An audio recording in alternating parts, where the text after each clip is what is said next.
అండి. I'm Gayatri. Welcome back to your channel. మనకు lemons ఎప్పుడు గాని ఈజీలీ అవైలబుల్‌గా ఉంటుందనమాట. ఈ సీజన్‌లో ఉంటుంది, ఆ సీజన్‌లో ఉంటుందనేసి అంటూ ఏమీ ఉండదు. నేను ఆన్‌లైన్ క్లాసెస్ చేసినప్పుడు లెమన్స్‌తో టీ కేక్ చూసి షాక్ అయ్యానండి. నిజంగానే నాకు టీ కేక్స్ లెమన్ యూజ్ చేసి చేస్తారనేది అస్సలు తెలియనే తెలీదు. చాలా సార్లు ట్రై చేయలేదనమాట. ఒకరోజు ట్రై చేశానండి. బిలీవ్ మీ దాని తర్వాత నేను పిల్లలకి టిఫిన్ బాక్స్‌లో స్నాక్స్ కానీ, మేము ట్రైన్ జర్నీ చేసేటప్పుడు జర్నీలో గూడా గానీ ఎక్కువ ఈ టీ కేక్స్ చేసుకొని ఖచ్చితంగా తీసుకెళ్ళేవాళ్ళమనమాట. చాలా టేస్టీగా ఉంటుందండి. ఇప్పుడు నేను టీ కేక్స్ కోసము మనము లెమన్ మీద ఉన్న స్కిన్‌ని పీల్ చేసుకుంటున్నామండి. దాని డ్రాప్‌లో ఉన్న వైట్‌గా ఉంటుంది చూడండి. దాన్ని అస్సలు పీల్ చేయకూడదు. దాన్ని చేశారు అనుకుంటే మీ కేకు చేదుగా మారిపోతదండి. ఇప్పుడు నేను లెమన్ జస్ట్ 1.5 టీ స్పూన్ తీసుకున్నాననమాట. దాంట్లోనే నేను హాఫ్ కప్ షుగర్ యాడ్ చేసుకొని చేతులతో బాగా మిక్స్ చేసుకుంటున్నానండి ఫస్ట్. ఇలా చేయడం వల్ల దాంట్లో ఉన్న లెమన్‌లో ఉన్న ఫ్లేవర్స్ మొత్తం దాంట్లోకి బాగా కన్వర్ట్ అయితదనమాట. మిక్స్ అయితదనమాట. దాని తర్వాత మనము వెట్ ఇంగ్రీడియెంట్స్ యాడ్ చేసినప్పుడు ఆ ఫ్లేవర్స్ మనము ఏం ఫ్లేవర్ వేయకపోయినా చాలా టేస్టీగా ఉంటుంది. ఇప్పుడు నేను 1/4 cup milk and 1/4 cup butter add చేసుకుంటున్నాను. మీ దగ్గర లేదంటే ఆయిల్ యాడ్ చేసుకోవచ్చు. లేదంటే మీకు ఫ్లేవర్ నచ్చినట్లయితే ఘీ కూడా యాడ్ చేసుకోవచ్చు. ఇప్పుడు నేను ఫ్యాట్స్ మొత్తం బాగా మిక్స్ చేసుకుంటున్నానండి. ఇలా మిక్సింగ్ చేసుకున్న తర్వాత షుగర్ మొత్తం కరిగిపోయిన తర్వాత నేనిప్పుడు ఒక జల్లెడ పెట్టుకొని దాని మీద నేను 3/4 కప్ మైదా యాడ్ చేసుకుంటున్నాను. దాంట్లోనే నేను 2 టేబుల్ స్పూన్ మిల్క్ పౌడర్ కూడా యాడ్ చేసుకుంటున్నాను. మిల్క్ పౌడర్ మీ దగ్గర ఉంటే యాడ్ చేసుకోండి. బేకరీ స్టైల్ లాగా టేస్టీగా, స్పంజీగా రావాలంటే మిల్క్ పౌడర్ యాడ్ చేస్తే చాలా టేస్టీగా ఉంటుందండి. అందుకని యాడ్ చేస్తామనమాట. అంటే బేకరీ స్టైల్‌లోనే ఉంటుందనమాట. ఇప్పుడు నేను 3/4 teaspoon baking powder, 1/4 teaspoon baking soda add చేసుకున్నాను. దీన్నిటిని బాగా నేను చల్లించుకుంటున్నాననమాట. ఇప్పుడు బాగా మిక్స్ చేసుకుంటున్నానండి. అప్పుడే మనము 1/4 కప్ మిల్క్ యాడ్ చేసుకున్నాం గదా! ఇప్పుడు మనం కన్సిస్టెన్సీకి తగ్గట్టు 1/4 కప్ మిల్క్ ఇంకా తీసుకొని కొద్దిగా యాడ్ చేసుకొని మనము మిక్స్ చేసుకోవాలనమాట.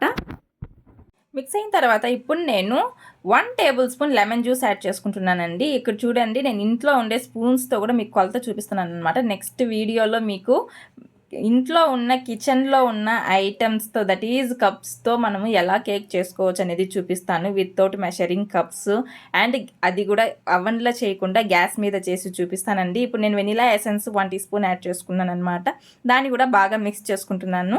మనకు లెమన్ పౌండ్ కేక్‌లో లెమన్ ఇంత యాడ్ చేస్తే పుల్లగా ఉంటుందని చాలామందికి డౌట్ ఉంటుంది. నాకు కూడా ఆ డౌట్‌లోనే ఉన్నిందండి. బిలీవ్ మీ అండి, అది బేకింగ్ సోడాతో రియాక్ట్ అయ్యి మనకు పుల్లదనం ఉండదండి. మన కేక్ స్పంజీగా తయారవుతది. ఇప్పుడు నేను లెమన్ కలర్ రావడానికి యెల్లో అండ్ గ్రీన్ కొద్దిగా మిక్స్ చేసుకున్నాననమాట. అప్పుడు మనకు లెమన్ యెల్లో కలర్ అనేది వస్తది. ఇప్పుడు నేను కేక్ టిన్ రెడీ చేసుకుంటున్నానండి. దాంట్లోనే బటర్ పేపర్ కూడా వేసుకొని మంచిగా మనము గ్రీస్ చేసుకున్నాము. ఇప్పుడు కేక్ బ్యాటర్ దాంట్లోకి యాడ్ చేసేసుకుంటున్నామనమాట. మీరు గ్యాస్ స్టవ్ మీద చేసుకోవాలనుకుంటే ఒక మంచి మందంగా ఉండే కడాయిని పెట్టుకోండి. దాని మీద ఒక స్టాండ్ పెట్టుకోండి అండ్ దాన్ని ప్రీహీట్ చేసుకొని ఒక 10 మినిట్స్ దాంట్లో మీరు కేక్ బ్యాటర్ టిన్ని కూడా ప్లేస్ చేసుకొని బాగా కవర్ చేసుకుని 30 మినిట్స్ బేక్ చేసుకోండి. అది మీరు అవెన్‌లో చేసుకుని 170 డిగ్రీలో both the rods and fan on చేసుకొని 30 మినిట్స్ బేక్ చేసుకోండి. కేక్ రెడీ అయిపోతుందన్నమాట. సో ఇప్పుడైతే నేను ఇక్కడ కేక్ టిన్ పెట్టేస్తున్నాను. మన మెజర్మెంట్స్ అంతా కరెక్ట్‌గా పెట్టేసాము. చూడండి, మన కేక్ రెడీ అయిపోయింది. ఇప్పుడు దీంట్లోకి నేను టూత్ ప్రిక్ చేసి చూపిస్తున్నాను చూడండి. మనకు క్లియర్‌గా వచ్చిందంటే కేక్ రెడీ అయినట్టే. ఇప్పుడు మనం కేక్ మీదకి ఐసింగ్ రెడీ చేసుకుంటున్నామండి. దీనైతే నార్మల్ పౌడర్ షుగర్‌తో చేస్తున్నాను. మామూలుగా అయితే దీన్ని ఐసింగ్ షుగర్‌తో చేస్తారండి. ఐసింగ్ షుగర్‌తో ఏమంటే కొంచెం corn starch and preservatives mix ఉంటుంది కాబట్టి కన్సిస్టెన్సీ కొంచెం థిక్‌గా వస్తుంది. అదే పౌడర్ షుగర్‌తో చేస్తే కొంచెం కన్సిస్టెన్సీ థిన్‌గా వస్తుందన్నమాట. అంతే తేడా అండి, ఇంకేం లేదు. నేను ఇదైతే ఇక్కడ పౌడర్ షుగర్‌తోనే చేస్తున్నాను. 15 టీ స్పూన్ పౌడర్ షుగర్ తీసుకున్నాను. 1 టేబుల్ స్పూన్ లెమన్ జ్యూస్ తీసుకున్నాను అండ్ 1 టేబుల్ స్పూన్ వాటర్ తీసుకున్నాను అనమాట. బాగా మిక్స్ చేసుకొని ఆ కన్సిస్టెన్సీ కొంచెం థిక్‌గా వచ్చేంత వరకు, మీకు కొంచెం థిన్‌గా అనిపించిందంటే ఇంకా థిక్‌గా రావడానికి కొంచెంగా షుగర్ యాడ్ చేసుకోండి. అంతేగాని లేకపోతే కొద్దిగా వాటర్ తగ్గించేయండి.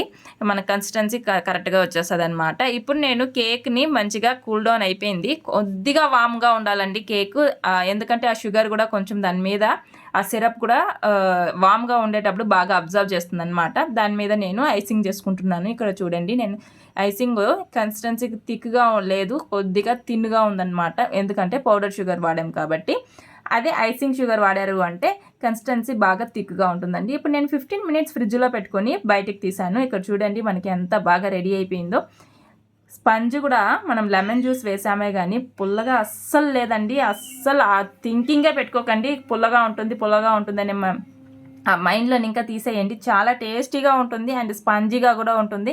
నేను కొద్దిగా నొక్కితే కేక్ అసలుకి స్మాష్ అయిపోతుందేమో అనే భయంగా ఉంది. అంత స్మూత్ అండ్ అంత స్పంజీగా ఉందండి. నోట్లో పెట్టుకుంటే కరిగిపోతుంది.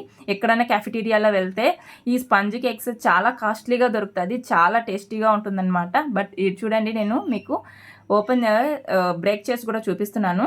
అండ్ ఎంత స్మూత్గా ఉందో మీకు అక్కడ చూస్తేనే అర్థమైపోతుంది. అంత స్మూత్గా ఉంటుంది. ఖచ్చితంగా ట్రై చేయండి. ట్రై చేసి ఎలా వచ్చిందో నాకు కమెంట్ చేయండి. కనుక ఈ వీడియో నచ్చినట్లయితే లైక్ చేయండి అండ్ సబ్స్క్రైబ్ చేసుకోవడం మర్చిపోకండి. అండ్ ఏమన్నా డౌట్స్ ఉంటే నా కమెంట్ సెక్షన్లో తెలియజేయండి. నెక్స్ట్ వీడియోలో మీకు ఏం కేక్ రెసిపీ కావాలనేది నాకు తెలియజేయండి. And thank you for watching.